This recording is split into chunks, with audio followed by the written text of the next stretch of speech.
Warning! This podcast contains reveries.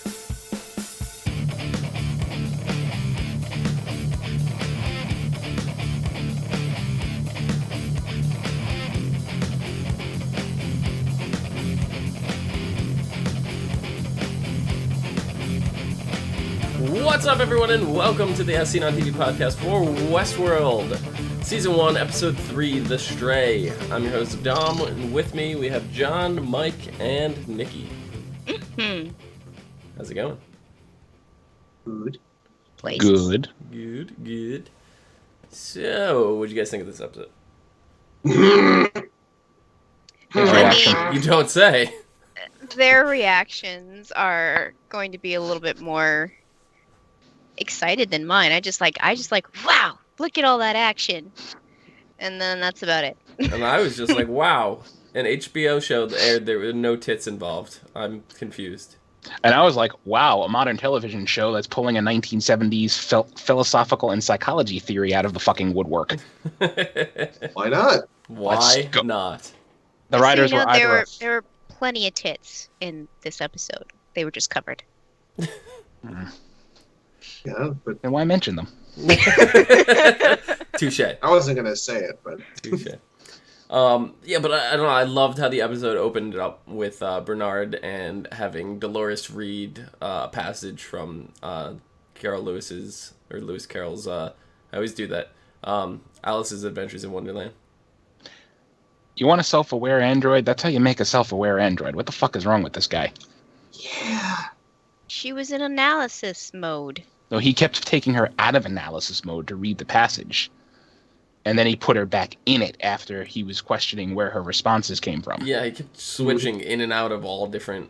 Like, she was in 3 different kinds of programming modes throughout the whole episode, and I don't know. back and forth and in and out, and it's just like, yeah, that alone would confuse the robot, I think, personally, without the addition of the reveries and all that. But, you know, because we see her asking about Bernard's son Charlie, you know, and the fact that it still weighs on him, and it's just like, why would you prompt this response? And Yeah, like that's, analysis. Why, what made you ask that? I haven't asked a personal question in, X amount of time. It's in my programming, basically. Yeah. Seems like a good program philosophy. mm-hmm. Well, to definitely, foster a realistic connection with a person, sure. Yeah. I don't know, but he kind of, it's almost like he suspects that something is going on with her in regards to that. Because why would you keep prompting, different books and stuff that all have the same kind of common ground passage of change? Mm-hmm. You know, why, and just why Dolores? It's not like he's doing this or other people are doing this to all the robots. They could be, but we don't see it, obviously. You I know? mean, she's the the oldest. She's the longest running, oldest robot in the park. So she would have the most previous programs to draw upon. Mm-hmm. So he's either trying to evolve her programming somehow, or he's trying to he figures whatever aberrant behavior he saw in in Dolores's dad and the other outlaw or whatever. I think he may be trying to force it to come out of her.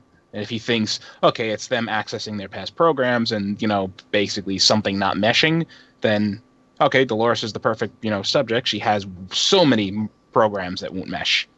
Yeah. But it seems like he's been doing this since long before there's been issues with the other hosts. So I don't know. I feel like he's just trying to get her to become self-aware That's kind of what in, it felt like to me. very subtle ways.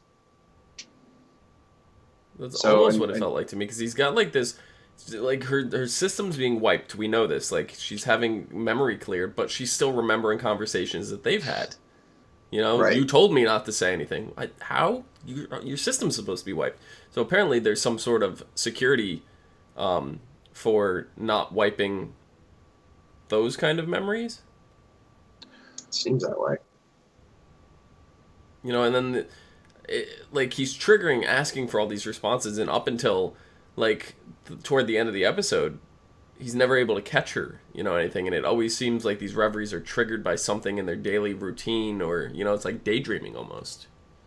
Because we saw Dolores with the gun in the drawer, and then she picks it up, unwraps it, puts it back in, and then it like cuts back to the drawer, and she's folding a piece of cloth that doesn't have the gun in it and putting it back in the drawer. So she's like having daydreams, Mm-hmm. It's really weird.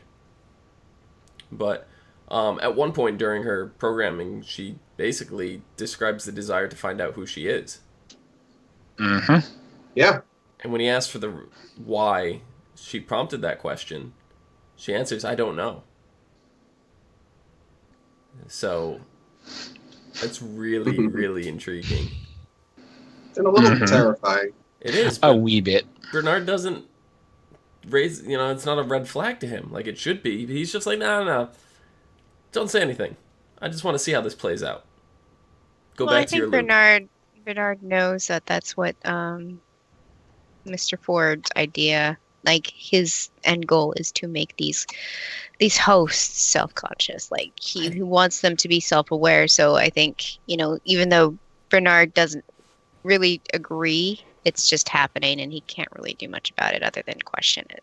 It's not necessarily Ford that wanted that. Like, we find out that there was a second partner. Like, Ford had another guy named Arnold, It's right? true. And he kind of wanted to create the AI with this consciousness. Like, he wanted it to be self-aware and stuff. And later on, we find out that Arnold died in the park. Did they specifically say how? No. They said he just started, It was an accident. kind of went off the reservation, lived with the hosts, and kind of shunned human activity, and then there was an accident. But, I think, what did he say? I think he said, like, it doesn't make sense because Arnold didn't make mistakes. He was too careful for there to be an accident. Right. Or something like that. Like he got around their core "don't hurt people" programming and told one of the hosts to kill him. I have absolutely no idea. Well, how long has the man in black been frequenting the park? Probably one of the first visitors. That's the way So I'm kind of... maybe... He's got a lot of history with Dolores, and Dolores is the first robot, so... So maybe he had something to do with Arnold's death.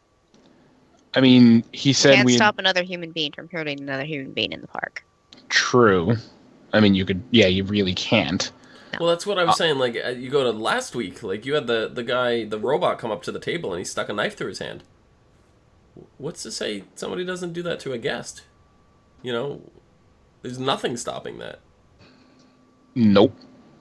Unless the weird bullets pass through your rule somehow. Yeah. I don't know. I don't think it's going to apply to a physical lot. Like, we learned today, just become unsharp? Oh. Like, we learned in this episode that the hosts themselves have to be cleared and even, unauthorized to even carry a non-projectile weapon. Like That's true. The Stray, the one that got lost he was the woodcutter. He was the only one in that whole group authorized to use the axe. The others couldn't even touch it. It was forbidden in their programming, so they got stuck in that loop for 2 days. Yeah, who's going to cut the wood? You should cut the wood. I don't want to cut the wood. We also found out that the whole narrative lasts longer than a day. Mm-hmm. Well, I mean, it would be pretty boring if you went to stay there for 2 weeks and every day was the same thing. Oh, we also found out the price, $40,000 a day.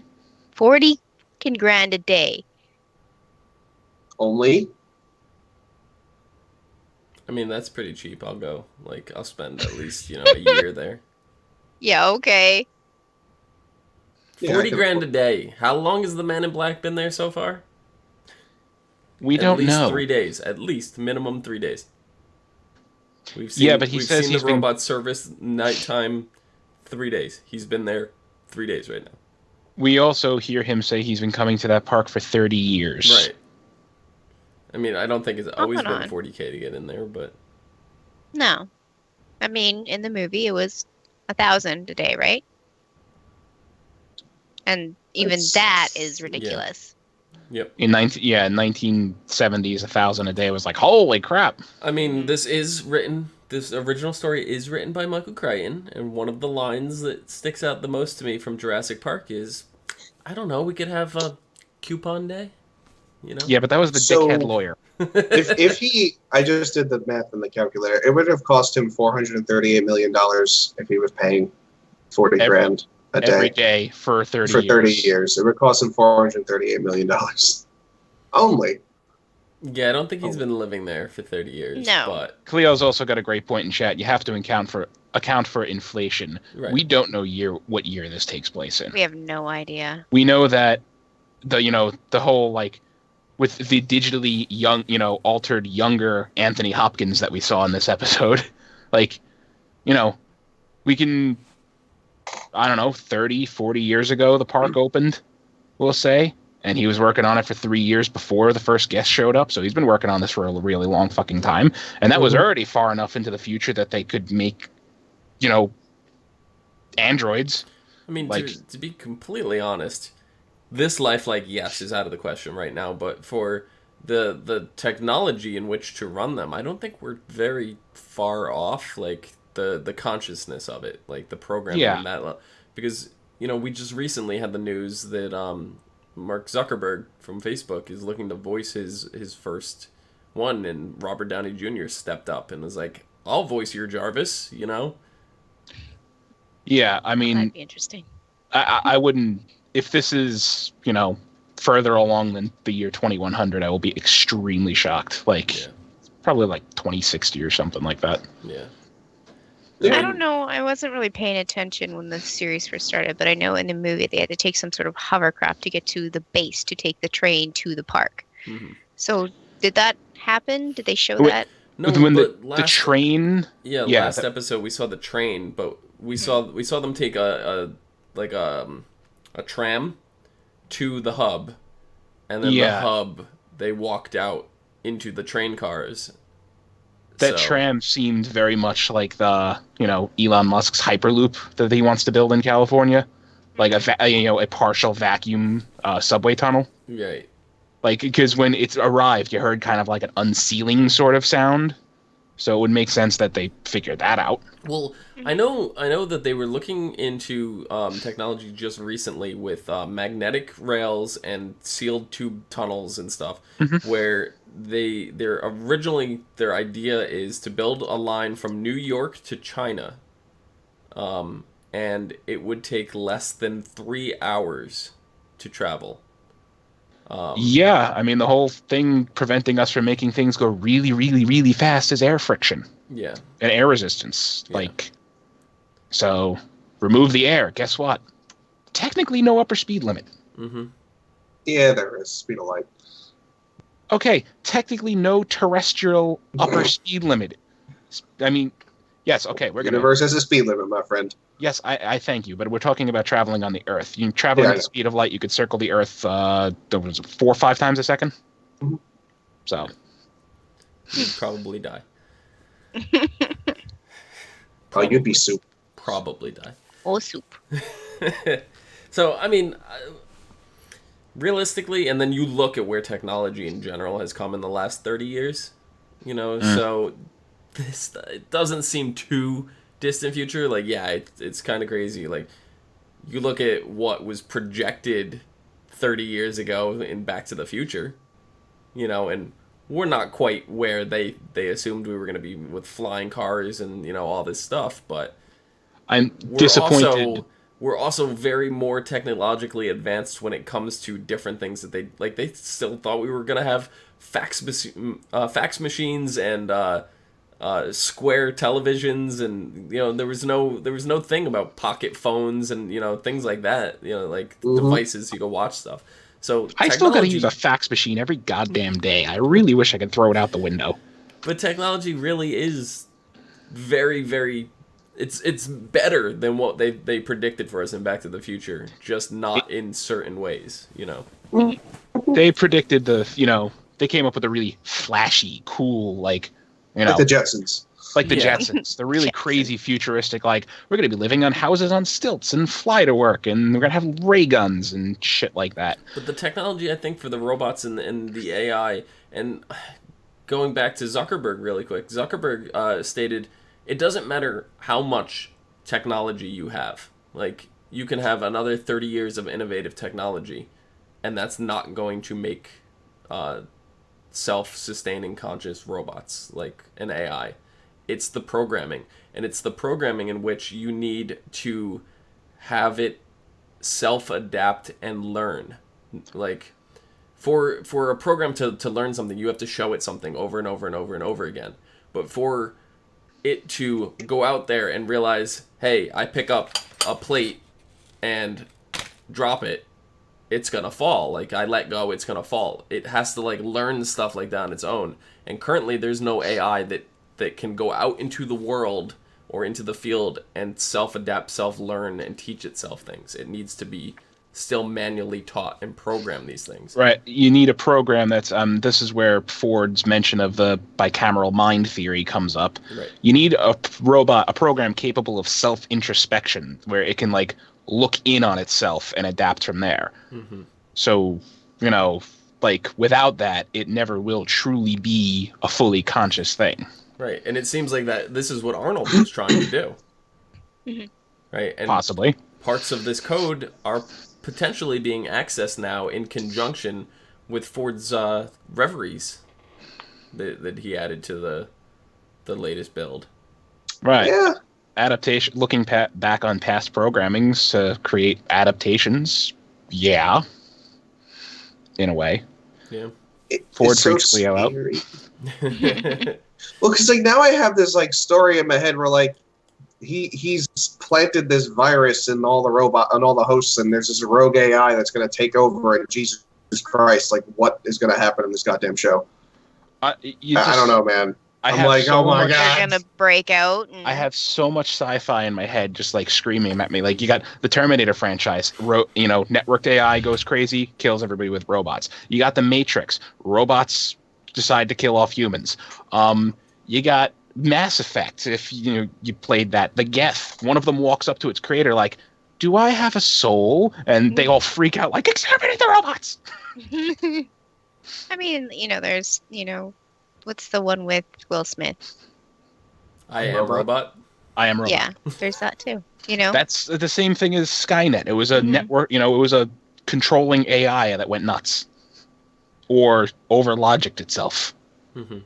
I mean, wasn't there something kind of like, I want to say Star Trek, but there, started off as an AI and then they started integrating, organic parts to. The Borg. Yeah.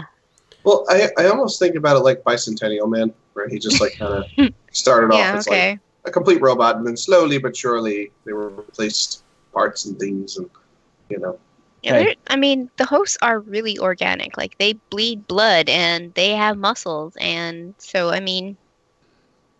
it's My not thought, a- I mean, I could be crazy, but my thought is, like, every part of their body is, like, 3D printed, like, organic tissue. That's And what bone. the intro to the video seems to Right. imply. Every episode just we that- watch it. It's just that their brain is obviously not a physical brain. It's like a computer Yep. thing. I mean, and we watched the eyeball get crafted this episode. Yeah, Mhm. yes, that was Oh my super God. cool. That was Yeah. so cool. That was fantastic. But Cleo is saying in chat, that she thinks Ford is definitely sabotaging things. I don't think that's the case. Like, he's very set on adding this new narrative to the park, right? And you see Ashley coming up to Bernard and saying, like, he ruined half of the ongoing stories to start this new narrative. Hmm. And and we see Ford, like, just recruit Teddy and just Mhm. upload this whole new backstory to him and see how this plays out. And it's like, what Yep. is that gonna do to Dolores now? Well, we see that. Well, yeah, No, I know. I was just saying at the time, like, what the It- hell it is was- that gonna do to him or her? right. He starts teaching her how to shoot a gun, which fails because apparently she's not programmed to pull the trigger. Mm-hmm. Yeah. Yeah, I think. I'm sorry. Go ahead. No, I just gonna say, yeah, she just wasn't programmed for that kind of violence. Like, it's weird because he just seems to want to play with like toys. Like, yay! It's like, oh, let's just see what happens if I do this. And like the lead writer is what's his name again? Sizemore? Lee Sizemore? Yeah. Lee Sizemore, yeah. Now Which he's like completely absent from this episode when they're talking about how this new narrative is ruining half the ongoing stories, and then he's just nowhere to be found. He's just not here. I wanted to see.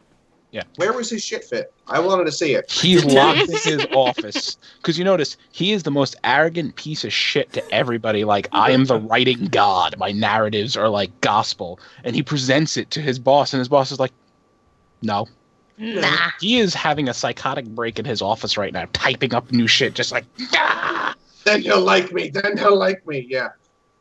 It's just, I mean, I feel like Ford is, he doesn't really seem to give a shit. He just really wants to, like, expand his world in his way. And honestly, I think it's really cool what he did for Teddy.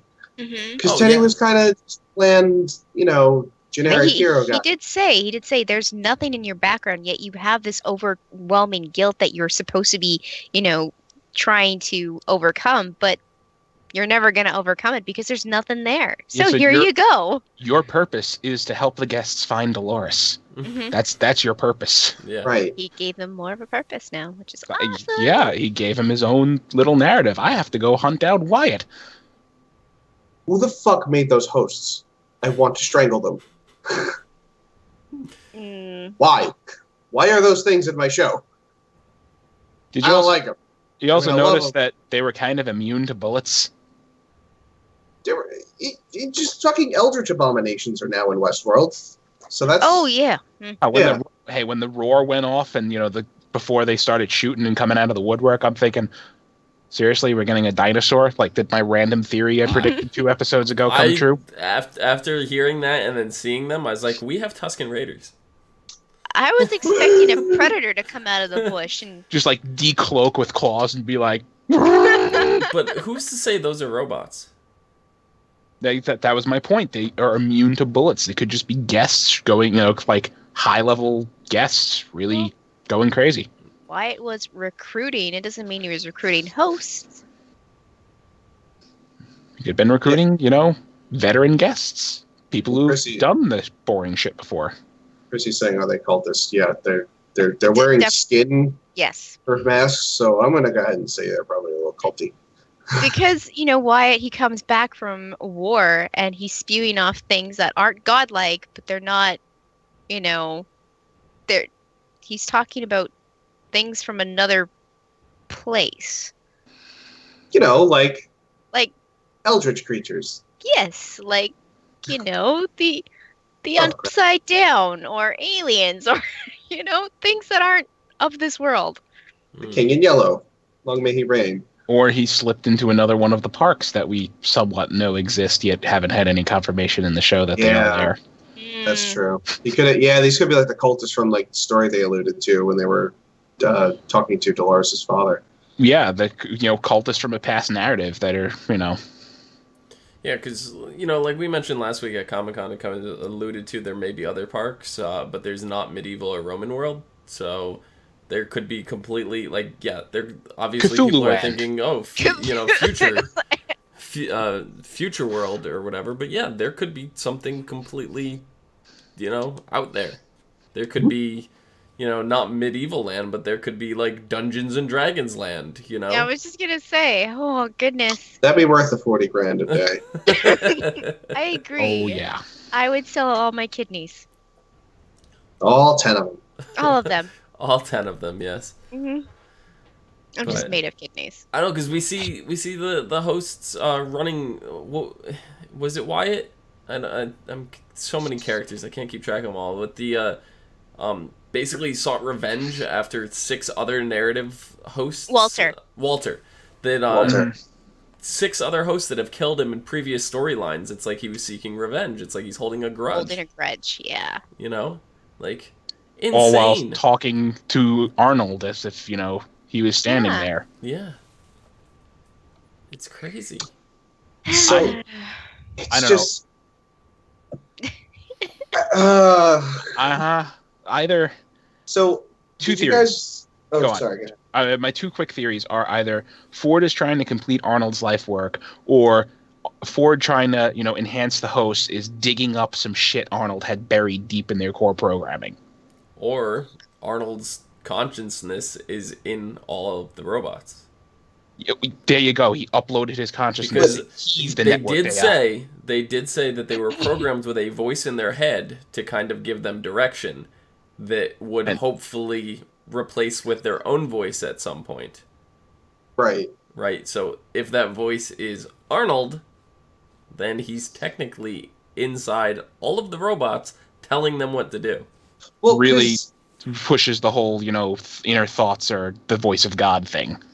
But like when Dolores, we hear Dolores hearing a voice. Yeah, she's laying there trying to several squeeze the trigger, times. and then all of a sudden it's just kill him, and suddenly she can fire the gun. Was that Arnold's voice? You think? I Maybe. think it is. Sure.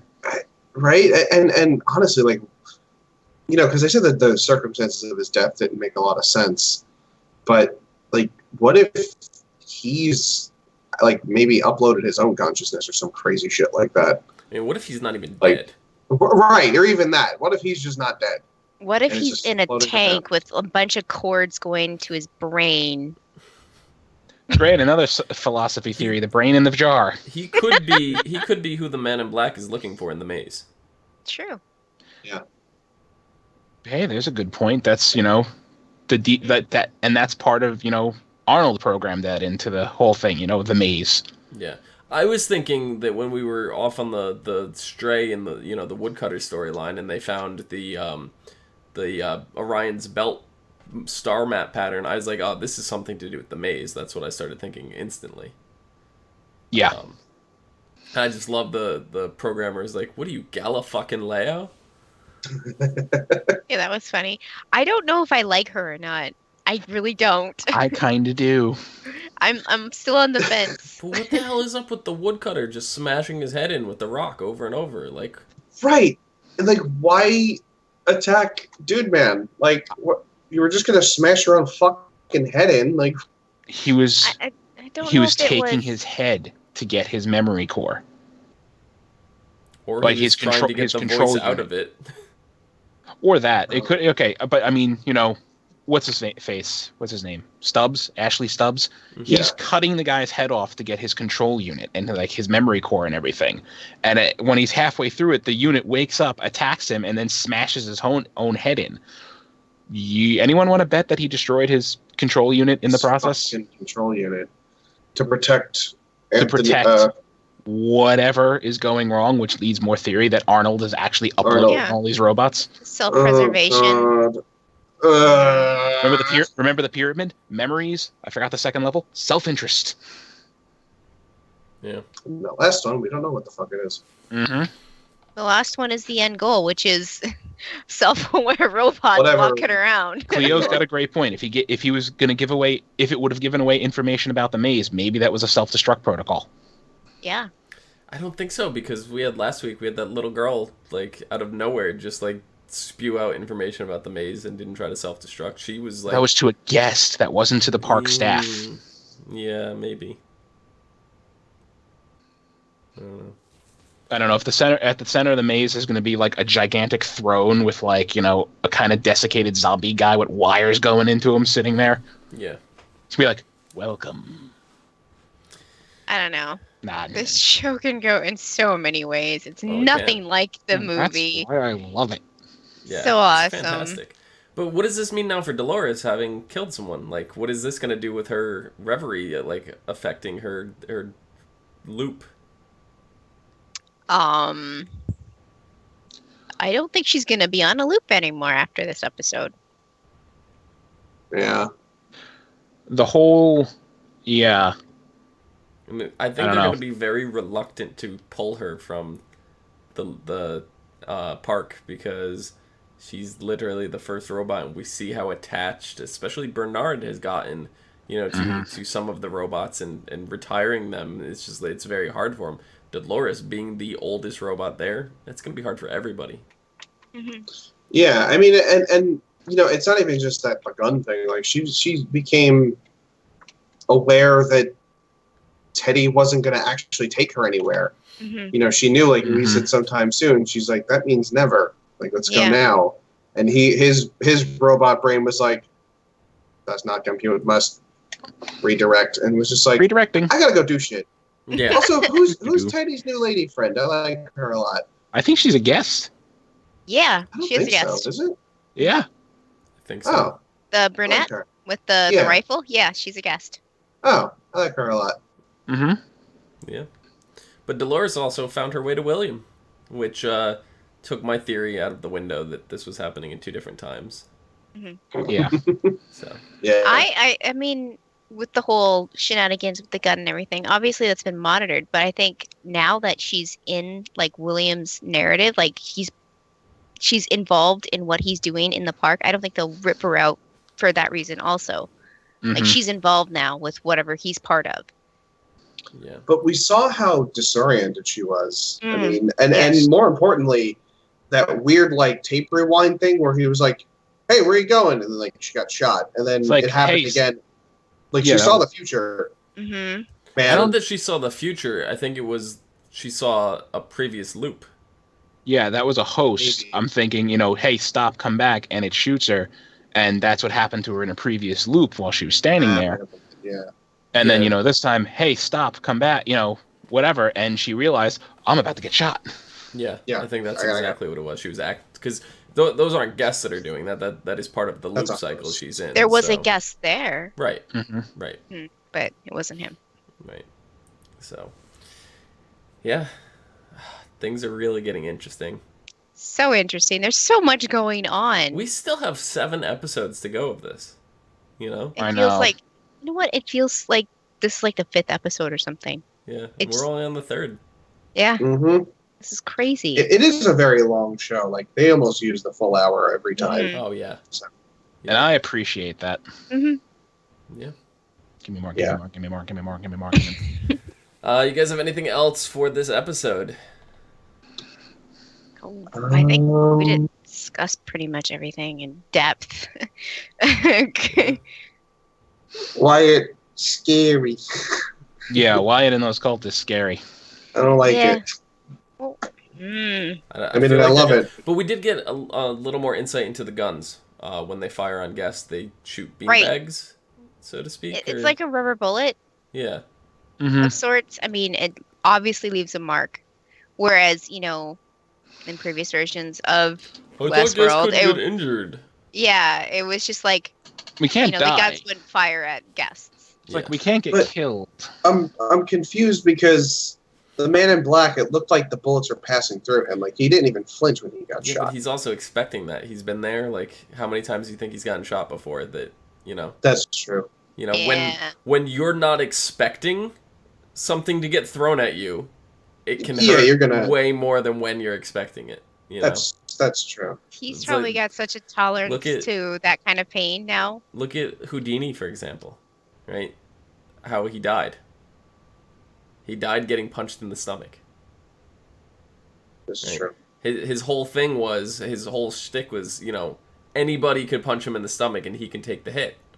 Well, he had to prep his muscles and everything, for that, because he knew the hit was coming. He died when somebody on the street just walked up to him and decked him in the stomach, and ruptured, other things, that he had problems with at the time, but he wasn't prepared for the impact, so, This is true. But yeah. That was Anyway, all. yeah. Anyway, next episode is called Dissonance Theory. Dolores joins William and Logan on a bounty hunt in the Badlands. The Man in Black, with Lawrence in tow, finds a critical clue in his search for the search to unlock the maze. Dr. Ford and Teresa discuss the future of the park. Maeve is troubled by a recurring vision. This seems like the synopsis for something we've already had, though. Like, Yeah. doesn't this seem like we've seen all this? Well, I mean, yeah, I think with the Man in Black with Larry being pulled around, that's like, they're going back to that because continuing on to that storyline. So yeah, it does seem familiar. Dr. Ford and Teresa are always going to be talking about the future of the park because Teresa thinks it's a shithole, and Ford obviously wants it to be better. And Yeah. So, real quick, because I don't think we talked about this. So we saw, what's his name, Bernard, talking to his what I assume is his wife Mhm. on like future Skype. Yeah, future Skype. Future Skype. So, are they married? I think they might be Like, divorced. Or are they divorced? Because like he's banging Teresa, Yeah. I mean, and that wasn't the first time bang. So he's out there. He's stationed out at that base for who knows how long, like months at a time. They could still be married. And she has no clue because she's cheats on her. I don't know. Yeah. Now, is anybody familiar with dissonance theory? I mean, I am. Would you like to explain what we could expect? So basically, it's when you have two thoughts running parallel in your mind that are complete opposites, right? So like, the person who is really desperately trying to lose weight and yet can't stop overeating before they go to bed. You know, those two things don't go together. It's like I'm obsessed with my weight. I hate being fat, but I also need to eat. You know what I mean? So it's like two thoughts that just can't seem to go together, and yet they exist at the same time. And you know, for humans, it's something that we deal with all the time. You know, people are like, "Oh, I hate this person that I work with, but I keep volunteering to do extra projects with them," or something like that. You know, but when you like apply it to an AI, that's usually when you're like dividing by zero. You know, it's like it's because like humans have the capacity to like think out of it. We can say, okay, there's something deeper here. There's an unknown drive here that's causing this dissonance, right? So there's a reason why I keep eating late at night. It may even have something to do with something subconscious that I don't understand right now. So I know it in the context of a person, but right. Jesus Christ. And that's probably building. That's going to be building on the theory they presented this episode, the bicameral mind theory, which goes to, I mean, the theory is kind of, right now. It's not really accepted. But the original, thing he proposed was that as early as 3,000 years ago, the human mind wasn't capable of introspection, and we were unaware of our own thought processes. And basically, when we had to make a hard decision based on external stimuli, it would be presented as a voice in our head, an auditory hallucination from, I think, the right side of our brain that would just be like, do this, and we would follow the command. Like, okay, right. That's my decision. It was given to me by the voice of God. Like, he told me to do it. Yeah. So I mean, so the idea is basically like what a metacognition. So thinking about thinking, like being a thought about a thought. Right. Yeah. Was that always possible? And are these robots capable of that? Are they capable of having a thought about a thought, or a thought about their own programming? Right. So you have to think about like pre-evolved humans, where we think of like a dog. A dog doesn't think about what he's thinking. The dog just does. Thinks it. Just does it. Where we like that.